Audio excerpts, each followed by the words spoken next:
Fox News also signing half-term Senator Scott Brown. Remember when Scott Brown ran in that special election in Massachusetts and got elected, but then was immediately voted out at the first opportunity after serving about half a term? Well, I guess that qualifies you to be a Fox News contributor. I guess we shouldn't be surprised, right? Because Fox News got rid of Sarah Palin, a half-term governor, and then hired a half-term senator. It seems like a pretty savvy, unexpected move. I don't know. I think what's their angle? I mean, why is this guy good for them? I don't know. Because he modeled leather pants, leather shorts? It was in Massachusetts. Is that why? I'm not sure. Somehow that gives him an edge that no one else has.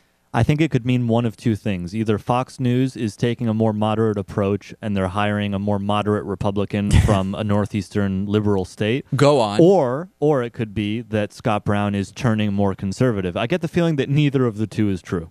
Yes, I don't think it is. And some people saying, well, this is evidence that he's definitely not running for political office. I don't know about that. He could definitely be using this to put himself in a better position to then run for governor of Massachusetts, don't you think? Yeah, definitely. Or president. Now, the question is, do Massachusetts... Wait, I'm going to disagree with that. I mean, when you become a correspondent on such a ridiculous network not like a correspondent. Fox News, or someone who contributes. Right. Yeah, which is, pretty much the same thing when we're talking about Fox News. When you're a contributor to Fox News, that's going to open up a year or two before he runs for governor of opportunities for him to make horribly absurd remarks that are then going to be replayed ad nauseum during the campaign. Well, that's so he the better question. watch what he says. That's the question, yeah. Right, but I mean, the advantage is that now, being a Fox News contributor, he's got the entire base to, That's exactly what I'm thinking. So it's two-sided. On one hand, let's think of Massachusetts voters who conceivably might vote for him instead to replace Deval Patrick here as governor of Massachusetts. Okay.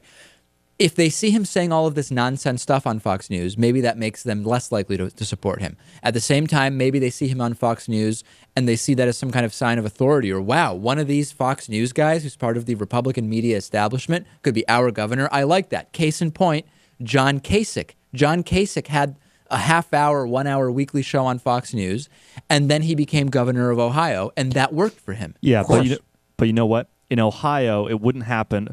What happened here a couple months ago during the Elizabeth Warren Scott Brown campaign, which is that during the debates they ask him what his favorite Supreme Court justice is. He says Scalia, and the audience goes like that. Right. That wouldn't happen in Ohio. So we're not talking about similar voters. I don't think it's going to be that easy. Yeah, that's a good point. Maybe not.